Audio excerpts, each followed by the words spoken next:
आहेत का घरात? घरात कोणी नाही. सुरेखा, अशी फटकाराने कुठं झाले? आणि पाहुण्याला असं फटकाराने बाहेरची कुठली रे? यावेळी घरात माझ्याशिवाय दुसरं कोणीच नाही. मी एकटी आहे. एकटी का म्हणत? मी आहे ना त्या सोबतीला एकटेपणाचा कंटाळा दूर करण्यासाठी. दोन घट्ट मन मोठ्या करायला बोलू आपण. सुखदुःखाच्या ढोपा गोष्टी मारायची तयारी आहे माझी. परपुरुषांशी गोष्टी मारत बसणं रीत नाही आमच्या घरची. एक तर शांतपत तुझी बरोबर मला रीतिरिवाज गुंडाळून ठेवून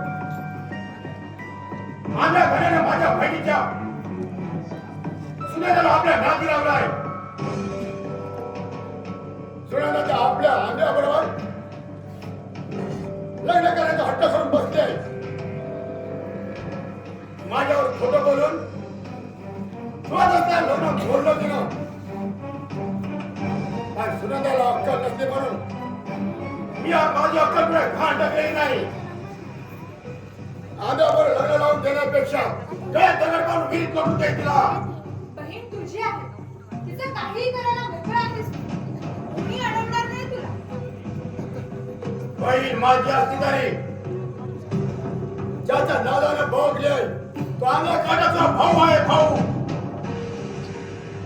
परवाच्या दिवशी विहिरीत उडी मारून जास्त ठार झाला असतं तर फार बरं झालं असतं. जे काही वस पडलं नसतं. खबरदार जर असं काही अभद्र घरात बोलशील तर. विलास दादाचा डोक्यात इथं आला तर तुझे हातपाय कसे घट राहतील याची काळजी घ्यायची. त्या बेवड्याची भीती मला नको नकोस. खरं तर नदीवरच्या पाठी दिवशी ताकद खुशाल झालो होतो मी.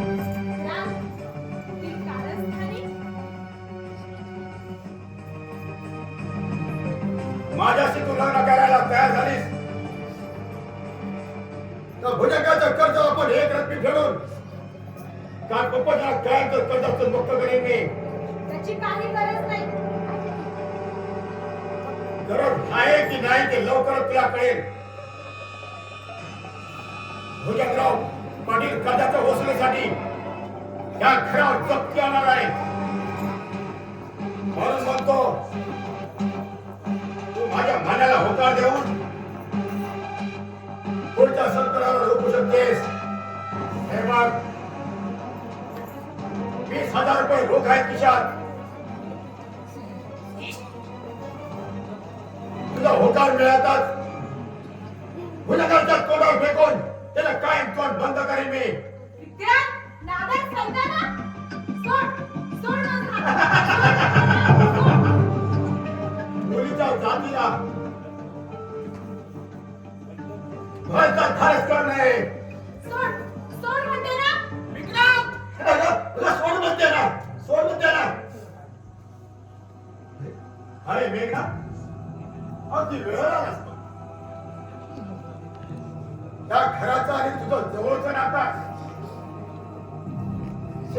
शिवाय सुरेखावर तू लग्न करणार आहेस असं ऐकलंय मी. तेव्हा त्या सुरेखाला तू समजावून सांग.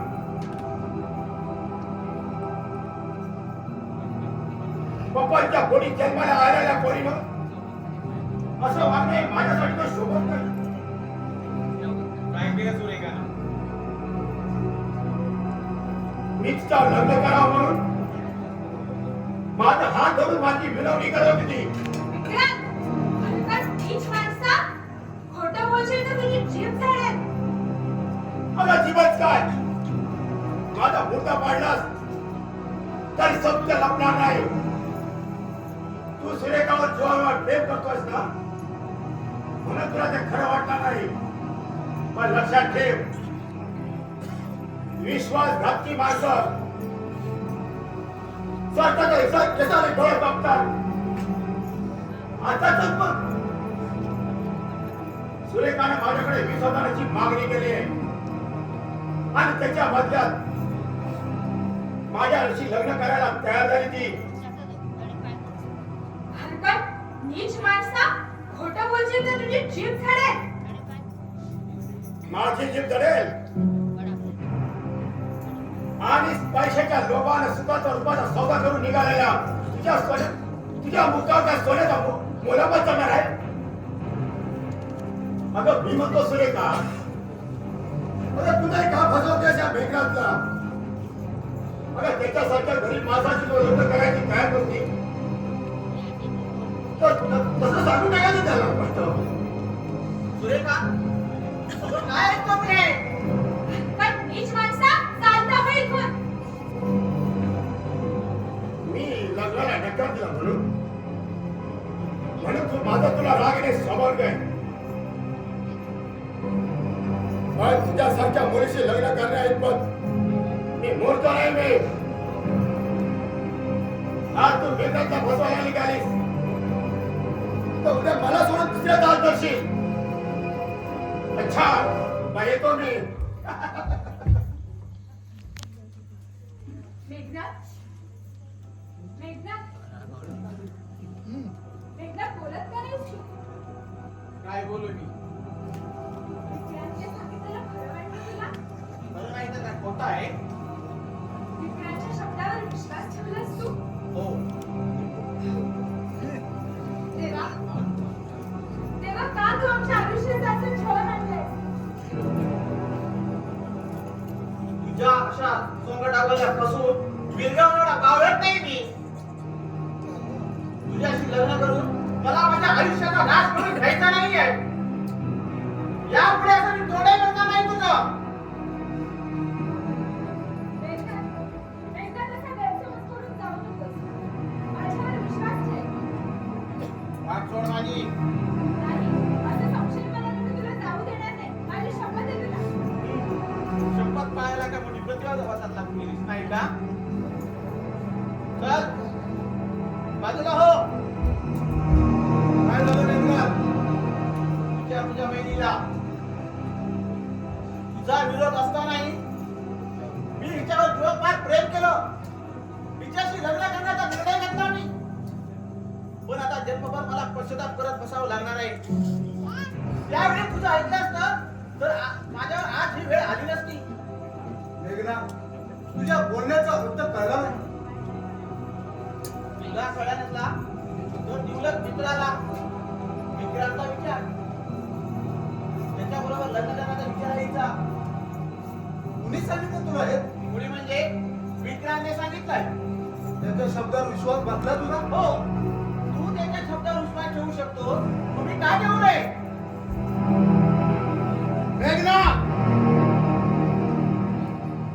सुरेखा, खरं काय ते तुझ्याकडून कळलं पाहिजे मला. दादा, दादा गैरसमज झालाय मेघनाथचा. घरात कुणी नसताना विक्रांत इथं आला होता. त्यानं मला लग्नाची मागणी घातली. रागाच्या भरात मी त्याच्यावर हात उचलला. तोच माझा हात त्यानं पकडला. इतक्यात मेघनाथ इथं आला. मेघनाथला बघताच विक्रांतचा आपला पवित्रा बदलला आणि त्याला खोटं सांगितलं. आलं माझ्या लक्षात. विक्रांत, आता तू माझ्या तावडीतून सुटत नाहीस. सुरेखा, विक्रांतवर भुजनवर आजवर विश्वास ठेवला मी. त्या नादान मित्रांच्या संगतीनं व्यसनाच्या आहारी गेलो. स्वतःच्या आयुष्यावर, घराघरावर, जन्मदात्या बापावर पाठीला पाठ लावून जन्माला आलेलं भाडं परवा केली नाही. पण आता माझे डोळे उघडले. सुरेखा, तू काही काळजी करू नकोस. त्याचा गैरसमज मी दूर करेन. मला खात्री आहे तुला स्वामिनीच्या आशीर्वादाने सगळं काही ठीक होईल. पप्पा, पप्पा मला क्षमा करा, क्षमा करा. विलास पोरा, अरे जन्मदात्या बापाकडे कसली क्षमा मागतोय? चुकला असलास तरी पोटचा पोरा आहे. आज तुझी चूक तुला कळून चुकली हे बघून माझ्या मनाला समाधान वाटतं रे. अरे या क्षणाची वाट बघत होतो. आता केव्हाही डोळे मिटायला निर्धास्त झाला. असं बोलू नका पप्पा. आजपर्यंत मायेच्या पंखाखाली लहानाचं मोठं केलं. स्वाभिमानाला जगण्याची शिकवण दिली. त्याच्याच आधारावर सत्याच्या मार्गाने जगाच्या पाठीवर शेवटपर्यंत तुम्हाला कुठे प्रयत्न करेल. पप्पा, आता आपण प्रथम विचार करायचा तो सुरेखाच्या लग्नात. माझ्या मूर्खपणामुळे लग्नाचं वय होऊ नये लग्नाची राहिली. दादा दादा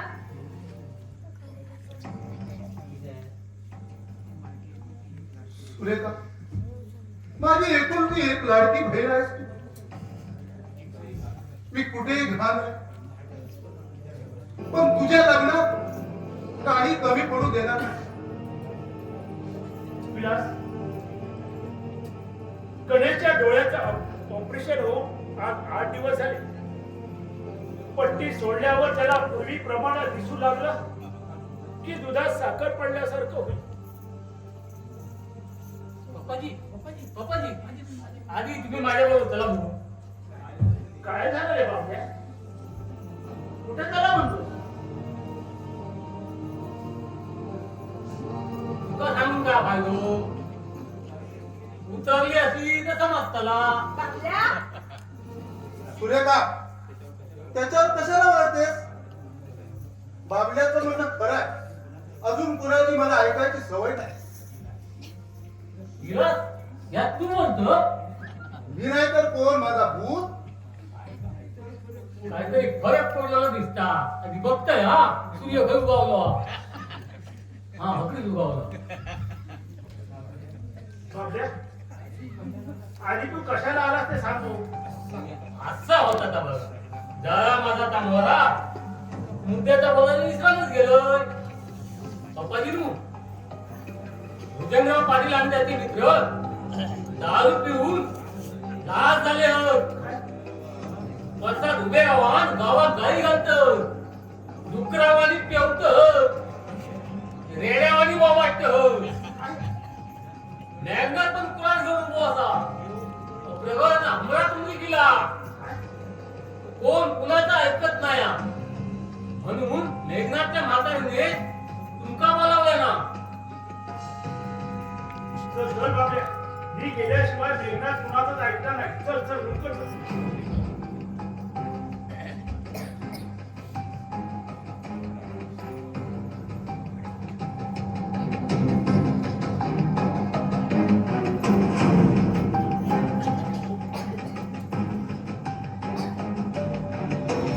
रामखोर गुंडांनो, तुम्हाला अवतल घडवलाय कोण?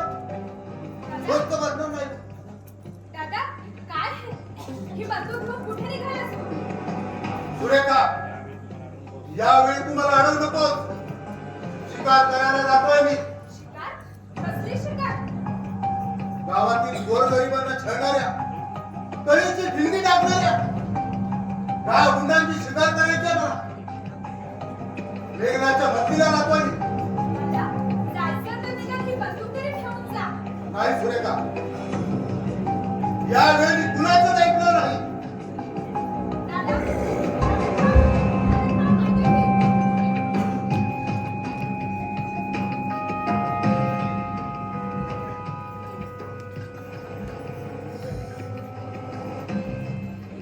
गणेश, तू बाहेर कशाला जातोस? दादा कुठे गेला ग? आत्ताच बाहेर गेलाय तो. बाहेर म्हणजे त्या पूजांच्या मदतीला गेला असेल. तो हरामखोर मेघनाथला शिव्या घालतो. यावेळी मला दिसलं असतं तर पूजांची दारू उतरून चांगलीच अद्दल घडवली असती. ताई, आपला दादा अशा नालायक माणसांची संगत का करतो तेच कळत नाही ना. दादानं आता त्याची संगत सोडली. दादानं पूजांची संगत सोडली. हो कोणी सांगितलं तुला? दादानं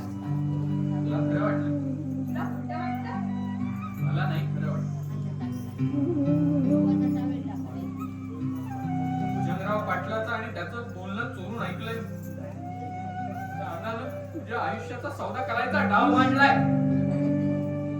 दादाची वागणूक इतक्या खालच्या थराला जाईल असं वाटलं नव्हतं मला.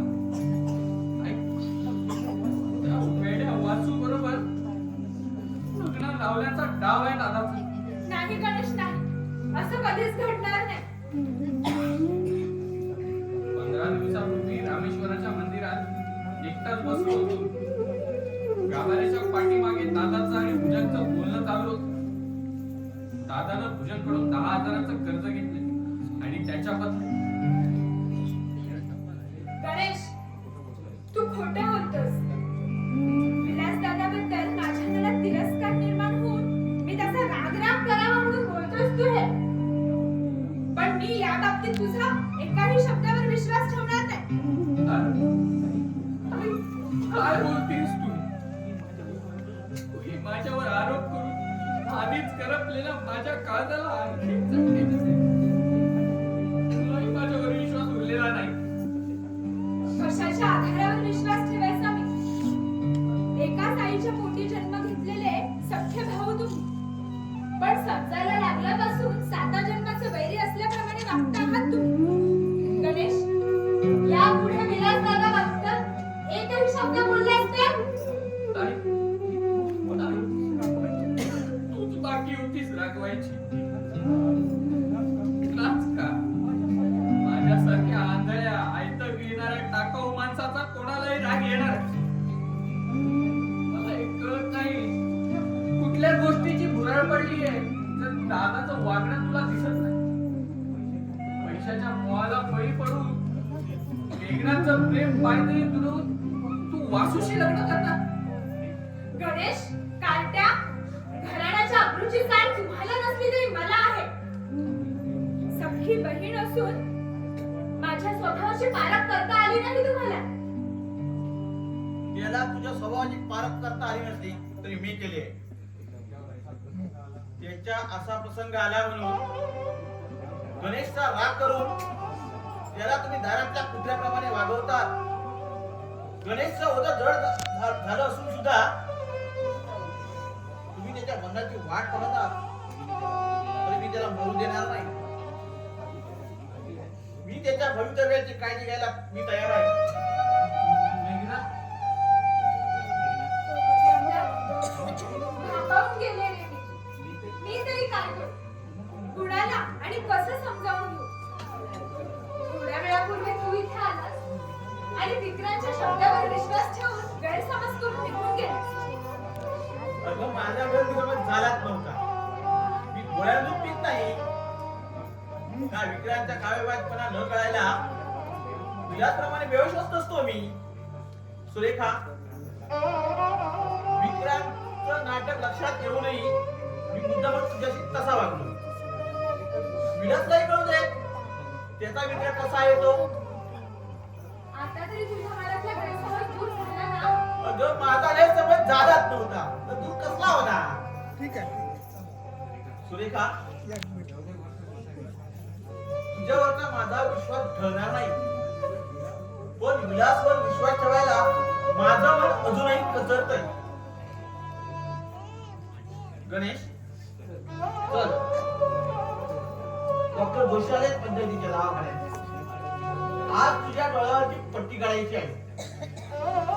त्या गणरायाजवळ एकच मागणं आहे, गणेशला पूर्वीप्रमाणे दिसू लागू दे. परमेश्वराची इच्छा असली की माणसाचं भाग्य उजळायला वेळ लागत नाही. मला दिसायला लागलं नाही म्हणून कधीच वाईट वाटलं. पण मेघना, इतक्या जिव्हाळ्यानं केलेले प्रयत्न फुकट जातील याचं दुःख मात्र होईल. नाही गणेश, असं व्हायचं नाही. माझ्या प्रयत्नानं अपयश आलं तर या जगात देव नाही असंच समजेल मी. चल तू, उशीर होतोय. ताई, ताई, जातो मी जाऊ. रागावली असलीस तरी वडील बहीण आशीर्वाद. गणेश राजा, रागावली नाही रे मी तुझ्यावर. मीच भांबावून गेले. जा, कुळस्वामिनीच्या आशीर्वादाने तुला पूर्वीप्रमाणे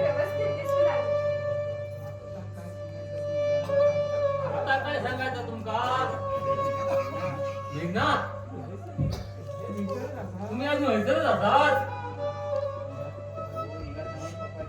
हो इलाज आणि पप्पाजी तुमची सगळी वाट बघतो. सुरेखा जातो मी. सुरेखा काय एकदा काय गणेशला दिसाक लागला की देवच पावलं म्हणा. खरंय तुझं. कुलस्वामिनीचीच कृपा. काबल्या, तुझी बायको आली का रे परत? जरा तिचा मोहर होता पडला तिच्या तोंडावर शिरा. रामेश्वराचं जाप ऐकल्या बायको इली परत. रामेश्वरात तुझ्या गाण्याला ऐकल्याच दिसतात. नाही गाणं ऐकल्या पण आता वाटतं बायको परत गेली असती तर बरं झाला असता. ती घरात गेल्यापासून कपाळात हात लावून बसलो. पपाया, कोणाच्या? तुझ्या की बायकोच्या? माझ्या घरात मी तो रोज भांडणाच होता माझ्या. त्यांना सांगायचं भांडू नका म्हणून. सांगायचा म्हणा आईला सांगायला गेलो ती मोठ्याने बोलते आणि म्हणता आपल्या बाबल्या बायकोचा बैल झाला बैल. तरी बैल माका शिंगाला येत. मग बायकोला गप्प बसायला सांगायचं. की बयाचा नावावर जा. माझा शब्द तोंडातून निघायच्या अगोदरच इतको उसको देऊन राहता इतकी उसको देऊन राहता की माझा काही होता काळजाचा पाणी पाणी होता. दोघांच्या भांडणात तुझी ओढाताणच होत असेल नाही? काय विचारू तसं मी डोकेबाज माणूस. त्या दोघांचा भांडण लागला मी सरळ जाऊन देवळात जाऊन बसलो. त्यांची भानगडी संपली हो घरात परत येत. आल्यावर तुझं डोकं उठवत असतील नाही? त्यावर मी उपाय काढले.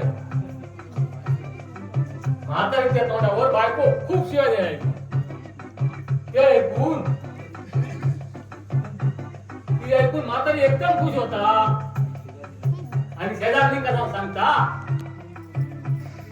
माझं पोट लोकांच्या परंपरेप्रमाणे नाही हा. त्याका माझी लय काळजी आता. मग बायकोला राग येत असेल नाही? तिचं पण राग घालवते मी. म्हातारी घरात नसली त्या बायको लाडान जवळ घ्यायचा तिच्या कानात सांगायचा अगं ती खेळली तसली जा ती काय आपल्या आयुष्यात खुलतली हा आपल्या आता उद्या जातली तूच म्हणून तिच्या हाताखाली दिवस काढतो. मग बायको अगदी खुश होत असेल नाही? जा तिचा मोरा इतकी खुश होता भर दिवसात पण मिठी मारता. कुणी बघितल्यान काय म्हणती पण नशीब माझा अजून कोण नसता. तू काही म्हण बाबा, पण तुला काहीतरी डोकं आहे. आता तू म्हणतो ती बायको म्हणता एका डोक्यात नाही.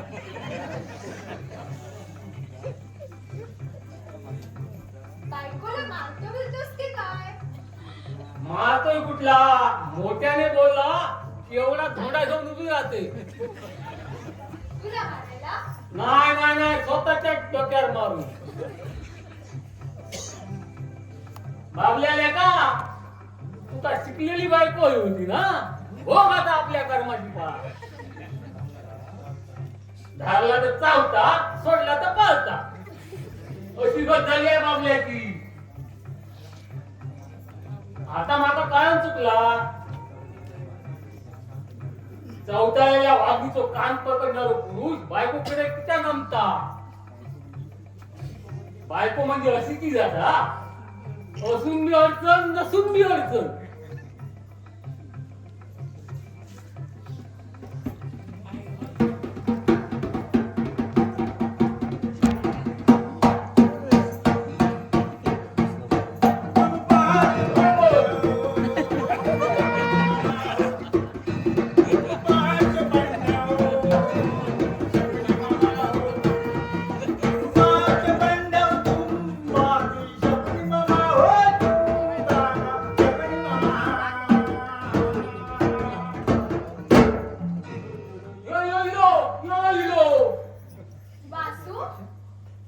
वासू वाशा गोमुसला काढलं अरे यो मान हा मान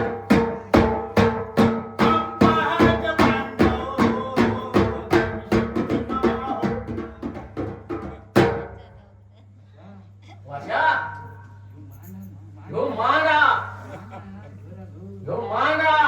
घन आहे हा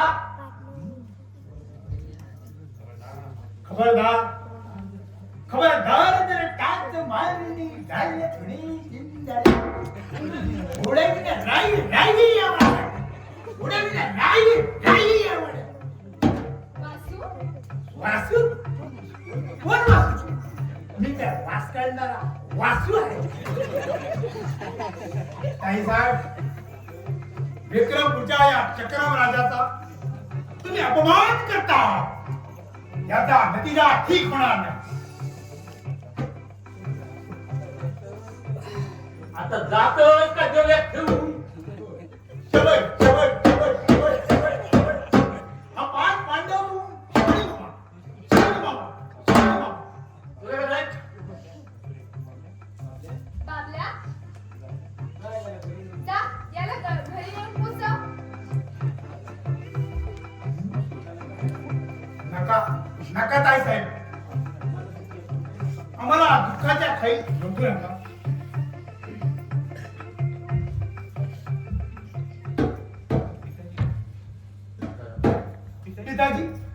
पिताजी आम्हाला क्षमा करा. वासू वेड्या घरी जा. पप्पा पप्पा असं काय करताय तुम्ही? बरं वाटत नाही की काय तुम्हाला? आता मेल्याशिवाय बरं वाटणार नाही. सुरेखा कर्जाची वसुली करण्यासाठी भुजंगराव पाटील आपल्या गळ्यावर जप्ती घेऊन येतोय. कोर्टात जायला निघाला होता पण मीच त्याला थांबवलं. नाही नाही खबरदार जर टाच मारली घाल पुढे जिंजड्या उडविले नाही नाही. बाबल्या सुरेखा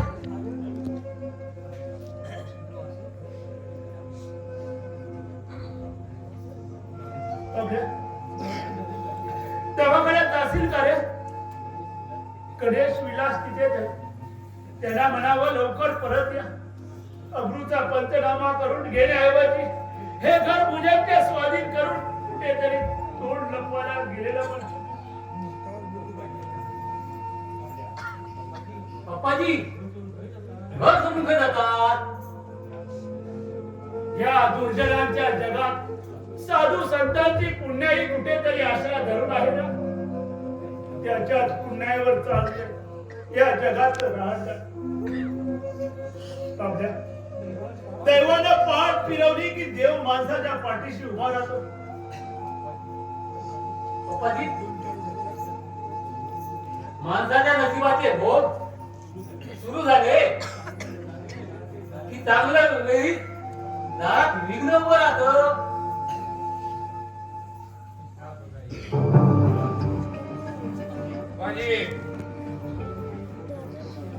खरं म्हणजे कोर्टातून जप्ती आणणार हो तुम्ही,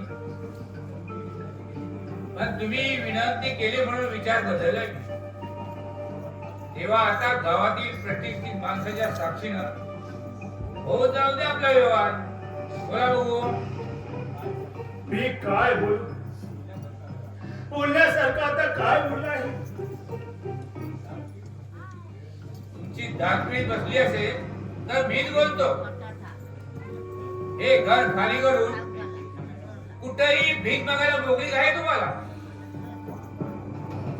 तो आंधळा पोर बरोबर असल्यावर दया होईल. दया येऊन कुणीही निघाले.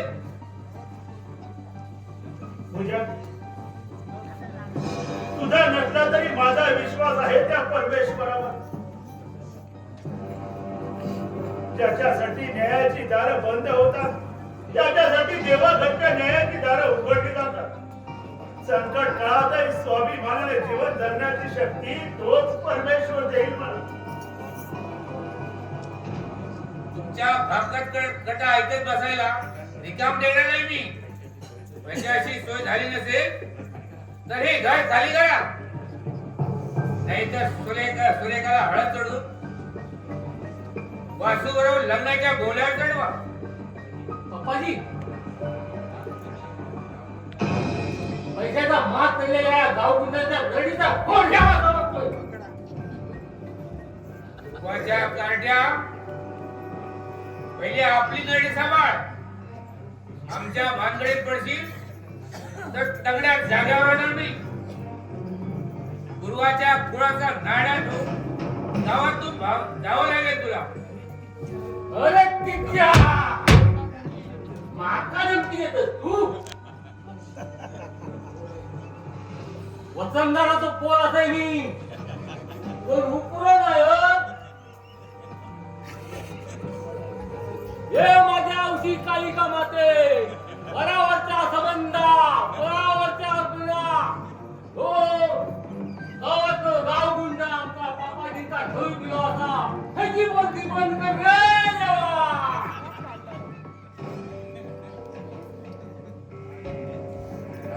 अरे जा, तुझ्यासारखे खूप बघितले आम्ही. बाजी, बोला. भुजंग, कर्जाच्या मोबदल्यात पोरीच्या आयुष्याचा सौदा करायचा नाहीये मला. माझं हे राहतं घर तुझ्या स्वाधीन करून तुला स्वाधीन करायला तयार आहे मी. कबड्डीचा दोरा अजून उतरला नाही वाटत. माणुसकी पायदळी उडवण्या इतपत निर्दयी बनू नका. आमच्यावर दया करा. थोड्याच दिवसात आम्ही तुमची परिणामात मुक्ती करू. तरी त्या म्हाताऱ्याची हाड सरदार गेल्यावर आता दयामाया काही नाही. त्या विलासचा तुला नक्षा उतरायचा आहे मला. कालपर्यंत दोस्त म्हणून माझ्यावर वावरला, आज बंदूक घेऊन माझ्या अंगावर हात. पक्का निर्धार करून आलोय मी. एक तर तुम्हाला घराबाहेर कडून घराचा ताबा घेईन, नाहीतर वासू बरोबर सुरेखाचं लग्न आहे. वा रे वा भुजंगराव, तुझ्या काय डोके बुक्के फिरला की काय? पहा, पप्पा, या वयात बडबड फिरण्याची गंमत तुम्ही करणार? त्यापेक्षा या संकटातून, या कर्जातून मुक्त होण्यासाठी जगराम, मी तुमच्या भावाशी वासूशी लग्न करायला तयार आहे. नाही सुरेखाताई, नाही. या बरोबर नाही. आता या माका बिलकुल पसंत नाही. अरे तसं घडलं तर आमचं म्हणणं मुळीच काही नाहीये. सुरेखा, पप्पा, माझा निर्णय ठरलाय. आता कुणी काहीच बोलणार नाही. सुरेखा, अगं बोलण्यापूर्वी एका या जन्मदात्या बापाला वीज घालून ठार करायचं होतं. मग मला हे दुःख सहन करावं लागलं नसतं. पुन्हा असं वेड्यासारखं काही बोलशील तर शपथ आहे तुझ्या आईची. पप्पा, का शपथ घातल्यात मला आईची? चल पोरी, चल. बाबल्या, आमची भांडी कुणी गोळा करायला मदत कर.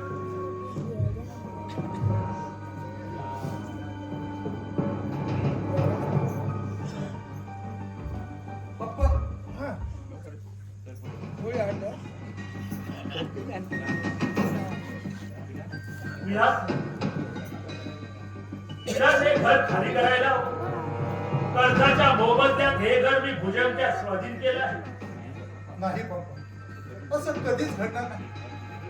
हे घर म्हणजे धर्मशाळा नव्हे. ज्या घराकडे बघू गावातील प्रत्येक माणूस सन्मानाने मान करतो.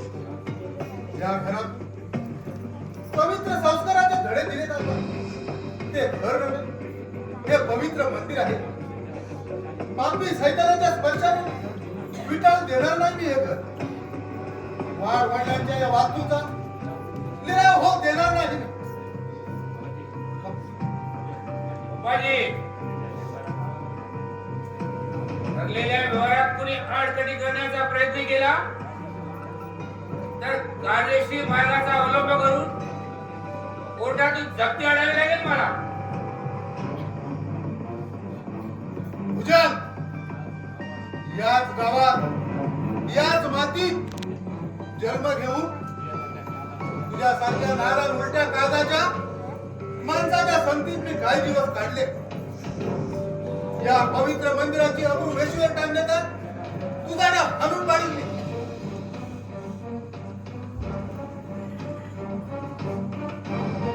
भुजंग, पप्पाजी सरळपणे घर खाली करणार काय कोर्टाचा इजाब बघायचंय तुम्हाला? भुजंग, चालता होय तू पैशाच्या मस्तीत माणुसकी गहाण टाकून लोकांचे भरल्या संसार उधळू लागणाऱ्या सरड्याची उडी कुठपर्यंत जाते तेच मला बघायचं आहे. असे काय विलास, एक विसरू नकोस, माझ्याकडे या घराची कायदेशीर कागदपत्र आहेत. भुजंग, हरामखोर, विलास, असं आवडून त्या करू नकोस.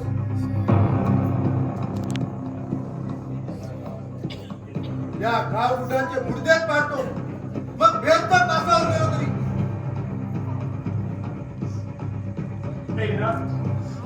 गणेश कुठे आहे? मामा, देवाने तुमचे हात ऐकली. ऑपरेशन नंतरची पट्टी काढतात गणेशला दिसू लागलंय. हो, माझ्या गणेशला दिसू लागलं. दिसू लागलंय. जय कुलस्वामिनी, जय गणेश देवा. पप्पाजी आता कोर्टात भेटू आपण.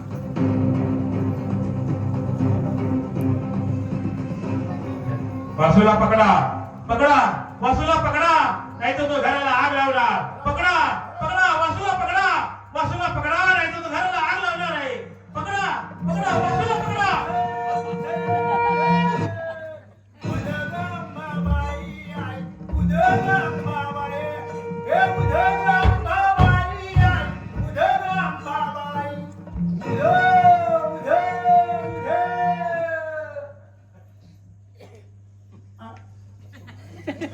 वासू, अरे काय रे? होय होय पेटवली मी. या जगातील सार पाप संपवलंय मी. दादासाहेब, लोकांच्या कर्जाचे कागदपत्र, घाण खतं, खरेदी खतं सर्व जाळून हाक केली आहे मी. हाक केली आहे.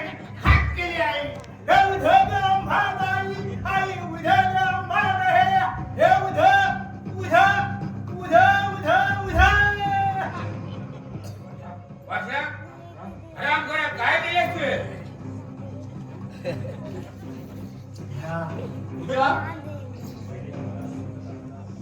वेडाच्या मनात बोलत असतात. वासू बोलतोय ते खरं आहे. सगळं कागदपत्र जाळून घराला आग लावायला निघाला होता तो. लोकांनी त्याला पकडण्याचा प्रयत्न केला तेव्हा तो इकडे मिळाला.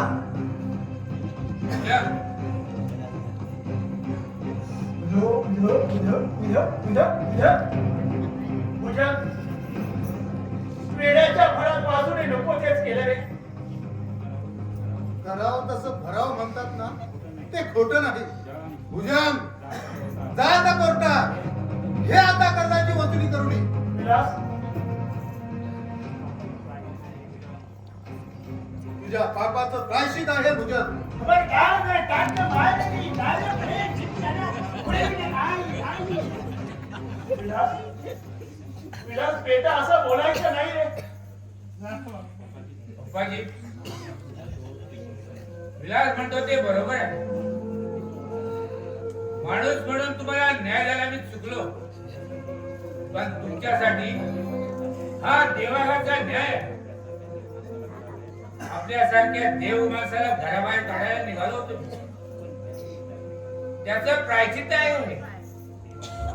देवाऱ्यातला देव श्रद्धेने विश्वासाने माणसाच्या संकटकाळी धावून येतो. ते आज पडलंय मला. त्या विक्रांतसारख्या नादान माणसाला विश्वास ठेवून माणुसकीचा मुर्दा पडत होतो मी. मामा, जोशी डॉक्टरांनी हे 20,000 रुपये दिले, ते देऊन टाका पूजनची. मेघनाथ, ते पैसे परत देऊन दे डॉक्टरांचे. पप्पाजींना कर्ज माफ केलंय मी. खरेदी पत्र घाणपत्र जळलेली असली तरी त्या रागेतून नवीन माणुसकी जन्माला आली आणि त्या माणुसकीच्या जाणीवेनं कर्जाची रक्कम मी सुरेखाच्या लग्नासाठी आहेर म्हणून देत आहे. पप्पाजी, सुरेखाचं लग्न तिच्या इच्छेप्रमाणे मेघनाथ बरोबर मोठ्या थाटामाटात लावा. या कार्यात मी काही कमी पडू देणार नाही. जय कुलस्वामी.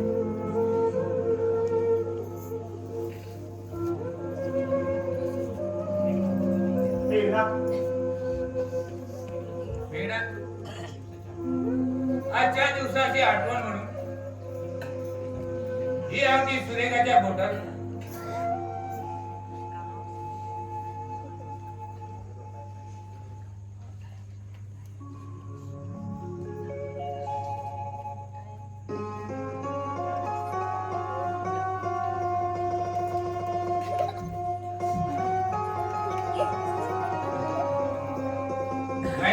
पहिले पप्पाजी